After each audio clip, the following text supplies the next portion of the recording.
आज की इस किताब कहानी नगर की मुसन्निफा जनाब रशाद असद शेख साहब है गुजारिश करेंगे।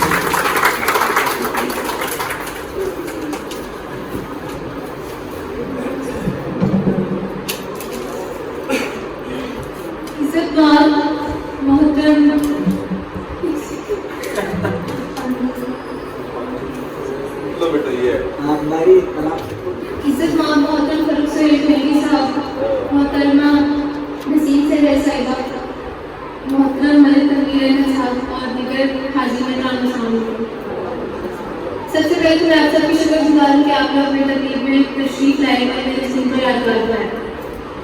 कहते हैं कि विरासत सिर्फ जमीन जायदाद और माल दौलत का नाम नहीं होती, बल्कि इन सोच और इकदार भी इंसान को विरसे में मिलता है। हमारे अब्बा जान जैसे वो बता चुके हैं, तो अपना आबाई घर भी हमारे नाम कर दिया, लेकिन एक और कीमती विरसा जो मुझे मिला वो उनका अदब और लिखने का शौक है।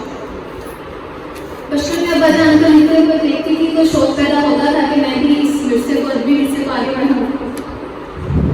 मेरी किताब कहानी नगर लिखने का ख्याल मुझे तब आया जब मैं उनकी आप बीती जो गुजरी पढ़ का मुताला कर रही थी, और उसमें दो फिक्रे ऐसे थे जिन्होंने मेरे दिल में घर कर लिया। और वो फिक्रे ये थे, जिस तरह इंसान को जमीन दौलत या जायदाद विरसे में मिलती है, इस तरह खानदानी इकदार पस मंजर और तारीख से अपने वजीफों से मुंतकिल।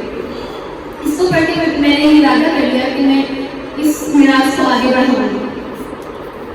मेरे वालिद साहब ने हमें कई मकामात का दौरा करवाया, और जब भी हम किसी टूर पे जाते हैं तो पापा कहीं भी किसी भी हिस्टोरिकल जगह पे रोकते ज़रूर हैं, और मैं इनसे लाजमी पूछती हूँ, मुझे तजस्सुस होता है कि मैं इनसे इसकी तारीख मालूम करूँ, और वो बड़ी डिटेल में मुझे उसके बारे में बताते हैं। इन कहानियों में मेरे अंदर तारीख, सकाफत और लोक कहानियों में दिलचस्पी पैदा है।